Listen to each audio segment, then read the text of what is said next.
सभी विद्यार्थियों को शिक्षक दिवस की हार्दिक शुभकामनाएं और बहुत बहुत बधाई। आज बड़ी खुशी की बात है कि हर साल की भांति इस साल भी हम लोगों का उपस्थिति बना हुआ। हमें भी बेहद खुशी है कि आप सभी विद्यार्थी छात्र छात्राओं की उपस्थिति बना हुआ है।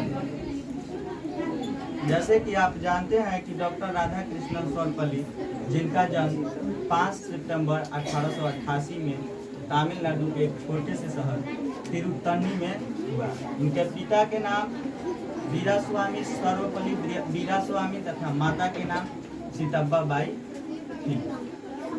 वे अपने जीवन में आज़ाद भारत के प्रथम उपराष्ट्रपति तथा राष्ट्रपति भी रह चुके।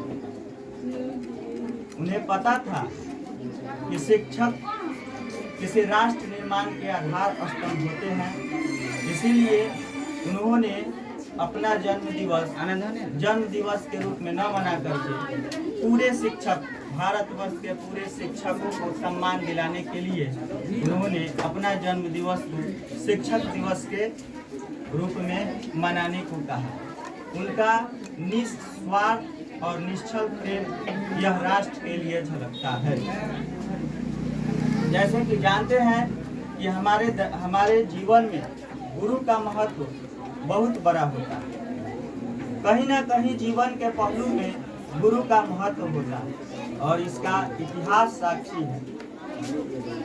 गुरु हुए चाणक्य, जिन्होंने अपने शिष्य के लिए कैसे दास प्रथा से युक्त एक जनसाधारण बच्चा चंद्रगुप्त, जिनको उन्होंने अपने सामर्थ्य और शिक्षा के आधार पर समर्थवान और शक्तिशाली बनाया, जिसके सहारे उन्होंने धनानंद के महान साम्राज्य और सत्ता का नींव हिला दिया। उसे राज सिंहासन से उतार कर फेंकने का कार्य किया और पुनः उस राज सिंहासन पर चंद्रगुप्त मौर्य को बैठाने का कार्य किया।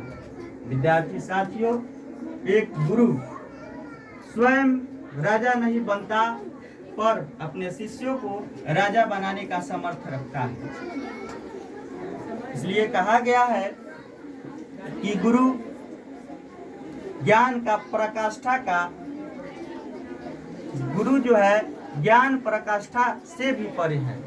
गुरु ज्ञान का वह चक्षु है जिसके अनुसार ज्ञान के गहराइयों तक दिखाने का कार्य किया जाता है। गुरु एक दीपक होता है जो खुद जलता है और अपने शिष्यों को प्रकाशमय करने का कार्य करता है। इसलिए कहा गया है, कबीरदास का एक दोहा है कि गुरु गोविंद दो खरे काके लागू पाँव। गुरु गोविंद दो खरे काके लागू पाँव, बलिहारी गुरु आपने गोविंद दियो बताए। इस दोहे का यह आशय है कि गुरु और ईश्वर जब आपके समक्ष दोनों खड़े हो तो सबसे पहले किसका चरण स्पर्श करना चाहिए, क्योंकि बिना गुरु के तो ईश्वर का मार्गदर्शन नहीं हो सकता है। गुरु ही ईश्वर तक पहुंचाने का कार्य करता है, तो सर्वप्रथम गुरु का चरण स्पर्श करना चाहिए हमें, क्योंकि गुरु ही क्या होते हैं। कहा गया है कि गुरु रे ब्रह्मा गुरु रे विष्णु गुरु रे देवा महेश्वरा गुरु साक्षात परब्रह्म तस्मै श्री गुरुवे नमः। क्योंकि गुरु ब्रह्मा है, गुरु विष्णु है और गुरु साक्षात परब्रह्म होते हैं। इसलिए हम अपने सबसे पहले गुरुओं को सम्मानित और चरण स्पर्श करना चाहिए। हमारी सबसे पहली गुरु माँ होती है, जो अपने शिष्यों को संस्कार भरने का कार्य करती है और पहला शब्द पापा कहने को सिखाती है और माँ कहने को सिखाती है। तो सबसे पहला गुरु हमारी माँ होती है। उन माँ को भी हमें तहे दिल से नमन करना चाहिए।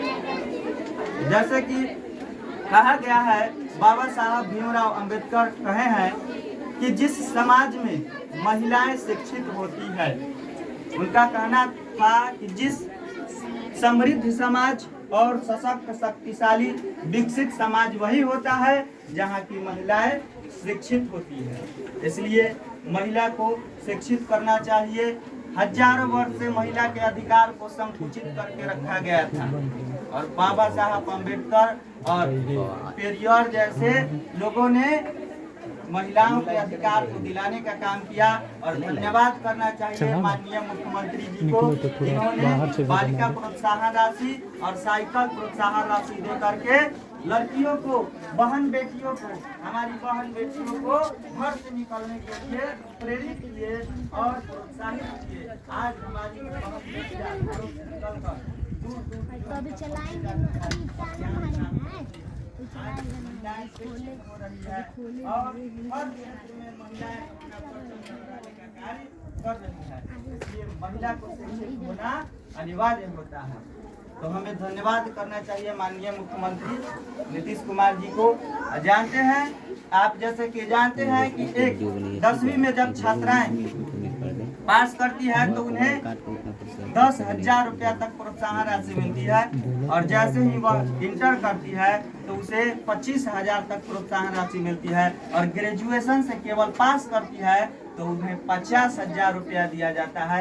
धन्यवाद करना चाहिए बिहार सरकार को कि लड़की को महिला सशक्तिकरण पर विशेष रूप से ध्यान दिया गया है और आज हमारी बहन बेटियां पढ़ लिख रही है और अनेक क्षेत्रों में अपना झंडा गाड़ने का काम कर रही है।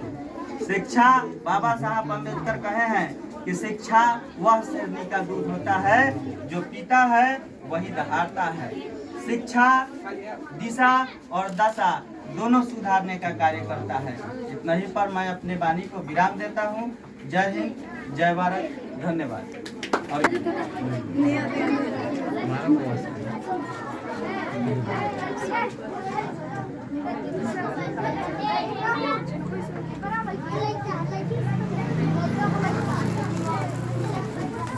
एगो फूक दे। ताली बजा हैप्पी टीचर डे।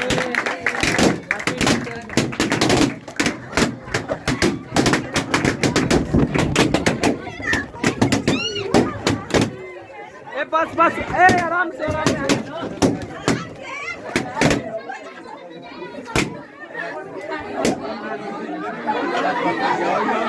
लगाइए।